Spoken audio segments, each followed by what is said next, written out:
Assalamu alaikum wa rahmatullahi wa barakatuh. Manufar da ta sa Allah ya kirkire ka, ya samar da kai, ya ajiye ka a bayan ƙasa shine don ka bauta mishi. Wannan bauta kuma ka kaɗaita shi da wannan bautan shi kaɗansa. Wa ma khalaqatul jinna wal insa illa liya'budun. Allah ya ce ban halicci aljanu da mutane ba sai don su kaɗaita ni da bauta. A hadisin Mu'az ya ce mishi a tadari ma haƙƙullahi alal ibadi wa ma haƙƙul ibadi alallah. Ya ce mishi ka san haƙƙin Allah akan bayi kuma ka san haƙƙin bayi akan Allah.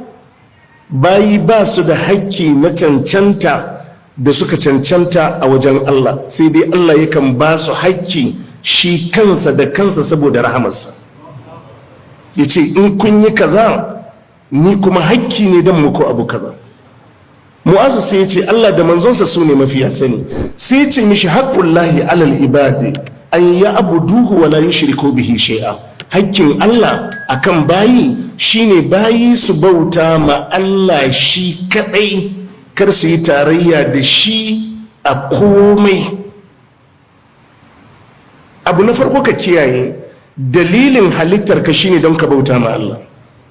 Abu na biyu, wannan bautan ana so a keɓanci Allah da ita shi kaɗansa ba tare da wani ya samu wani kaso ko rabo a cikin wannan bautan ba. Inda za mu tsaya a haka, wannan ya ishe ka fahimci duk abin da aka shar'anta maka na addini don Allah yake. Allah a cikin alkur'ani yake cewa wa ma umiru illa liya'budullaha mukhlisina lahuddin. Allah ya ce ba a fa umurci bayi da addini ba, ba a umurci bayi da su bauta ma Allah ba har sai in za su keɓanci Allah da bautansu shi kaɗansa. Wa ma umiru, Allah ce ba a umurci bayi da su yi addini ba, wa ma umiru ba a umurci bayi su bauta ma Allah ba, wa ma umiru illa liya'budullaha, sai don su bauta ma Allah mukhlisina lahuddin, suna masu keɓantarsa da wannan ibadar da wannan addinin shi kaɗansa.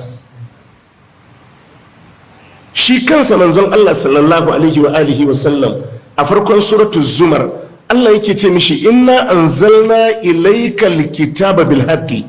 Allah sai ce mishi fa'budillaha mukhlisan lahuddin, ka bauta ma Allah shi kadai kana mai keɓantarsa da duk abin da za ka yi da sunan addini. Wato mafi munin nadama da bawa zai yi, mafi munin tsayuwa da bawa zai yi a gaba ga Allah ranar alkiyama shine ya yi wani aiki sai ya isa lahira ya samu babu aikin. Qul hal nunabbi'ukum bil akhsarina a amala. Allah ya ce kuna so in ba ku labarin wanda ya fi kowa asaran buga jiki ya yi aiki. Alladhina dalla sa'yuhum fil hayatid dunya, su ne waɗanda ayyukan da suke a duniya ya lalace tun a duniya. Wa hum yahsabuna annahum yuhsinuna sun'a, su kuma suna ganin suna kyautata aiki wadda za su amfana. Sai mutum ya tsaya a gaban Allah ya ga babu waɗannan ayyukan. Wato abin da ya kamata kowane musulmi ya sa shi lamba ɗaya a rayuwarsa shine maganan makomarsa. Maganan makomarsa ita lahira za ta zo maka da sauƙi ne, za ta zo maka da daɗi ne, za ta zo maka da alkhairi ne idan ka tsaya ka yi abin da ya dace a nan rayuwar duniya. Ko aikin Allah ka yi aikin, ko Allah ne ya ce a yi aikin, ko manzon Allah sallallahu alaihi wa alihi wasallam ne ya ce a yi, in ba don Allah ka yi ba Allah ba zai biya ka wannan aikin ba ranar alkiyama. Saboda haka duk abin da muke yi da sunan addini, duk abin da muke yi da sunan bauta, duk abin da muke buga jiki muke yi wadda aka ribace shi a gaba ga Allah ranar alkiyama, ka sani wannan abun kadai zai amfane ka ne in ka yi wannan abun don Allah.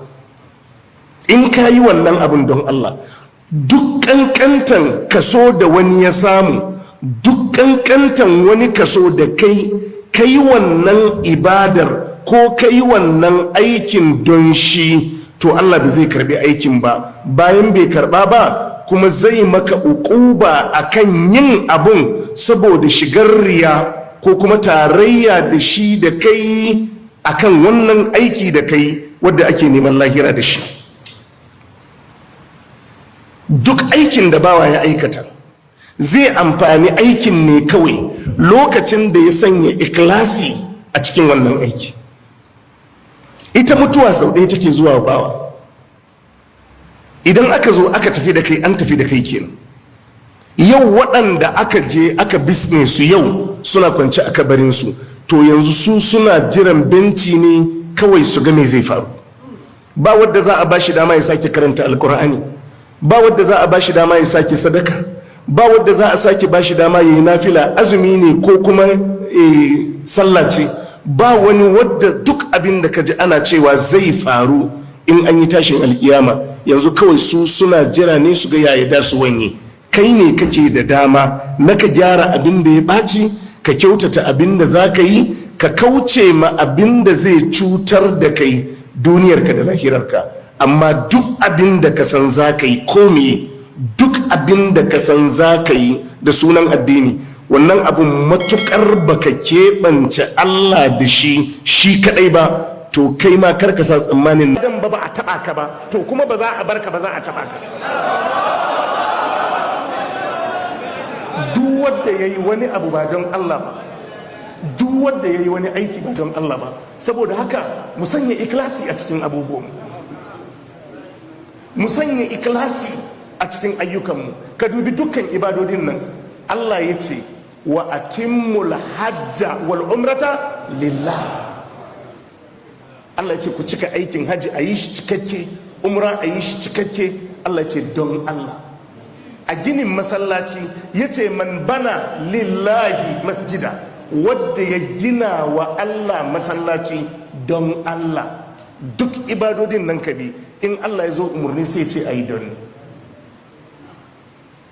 Saboda haka kowa ya zauna ya kalli ayyukansa, ka kauce ma ba ma bayi wani kaso a cikin aikinka.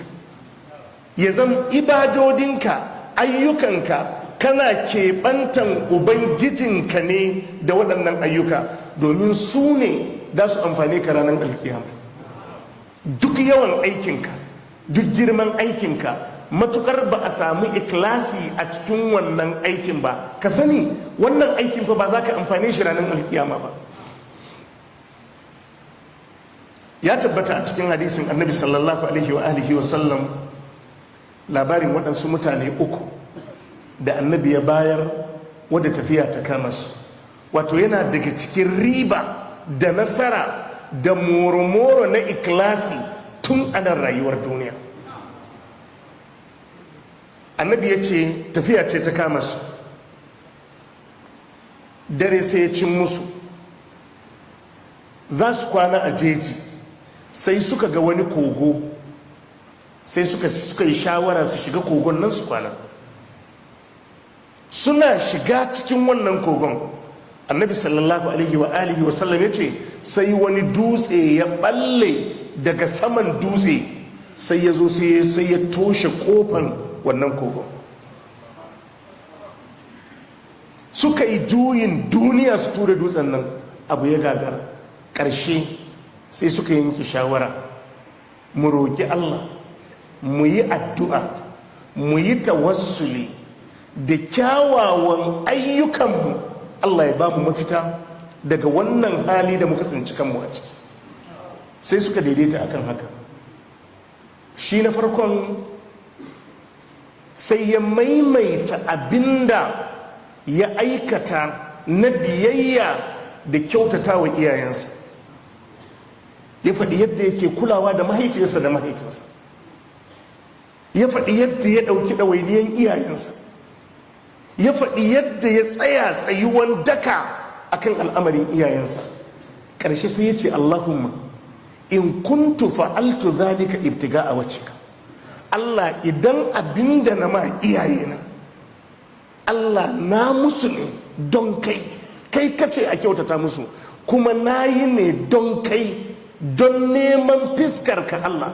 Fafarrij anna ma nahnu fihi min hadhihi sakara. Allah ka bude mana kofa daga wannan dutsen mu wuce.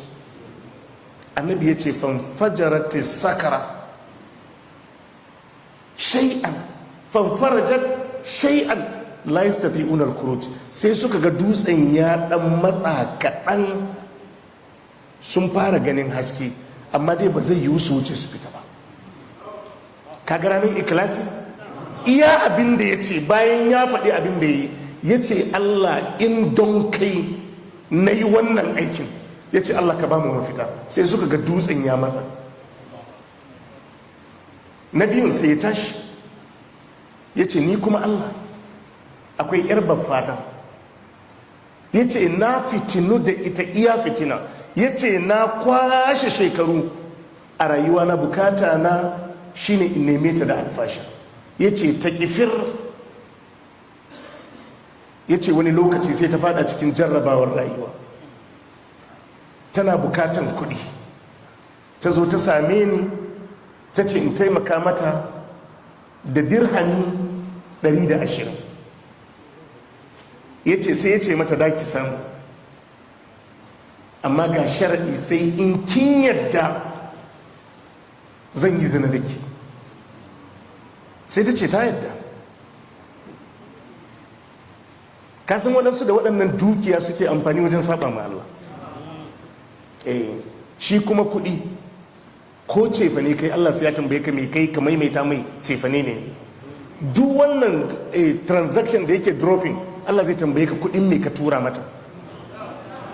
Haka ne, yana daga cikin abin da mutum ba zai bar gaban Allah ba ranar alkiyama, sai an tambaye shi an malihi min ainatta sabahu wa fi ma anfaqa. Allah zai ce mishi wannan kudin ta ina ka samu, sai ce mishi ta ina ka kashe. Haka ne ko? So duk wanda ka tura ma kudi za a tambaye ka, a ce ma kudin me ka tura mata. Ita ma za a tambaye ta, ce wannan kudin da aka saka mikin kudin me, za a tambaya ko ba za a tambaya ba? Za a tambaya. Sai ta ce mishi ta amince. Ya ce duk wata dama da zan samu na zina da wannan yarinyar, ya ce na samu. Ya ce sai ta dube shi ta ce mishi ka ji tsoron Allah, don Allah karka lalata mun rayuwa. Ya ce da ta gaya min wannan magana sai na tashi. Ya ce kuma na bar mata kuɗin da na batan.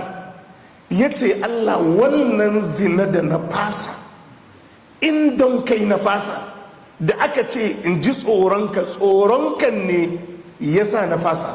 Fafarrij anna ma na anufi, Allah ka bude mana kofa mu fita.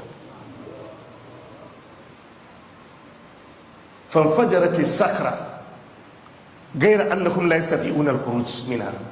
Sai dutsen ya sake matsawa, amma dai duk da haka ba za su iya fita ba. Kaga ranar zama da mutanen kirki, yanzu na ukun inda ɗan iska ne to da duk ta ɓaci musu.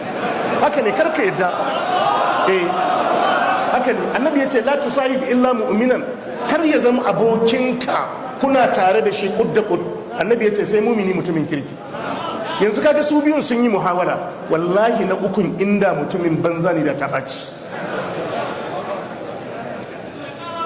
Jama'a mun fahimta?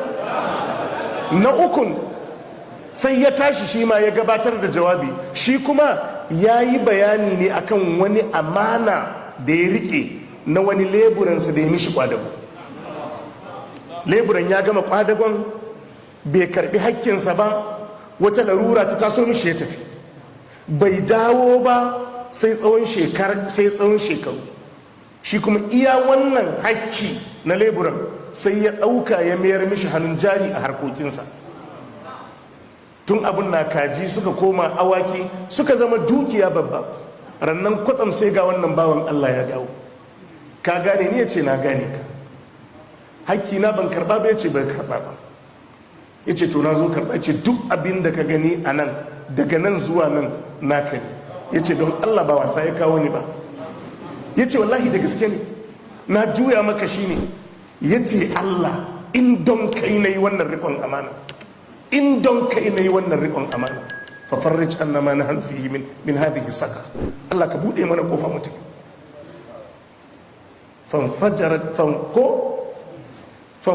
fanfajarat sakara fakaraju yamshu fanfarajat shikenan kofa sai bude sai suka kama hanya suka tafi abinsu. ka gana ne ikhlasi to ko tawassuli za ka yi da kyakkyawan aikinka sai fa aikin da ka yi shi don Allah sai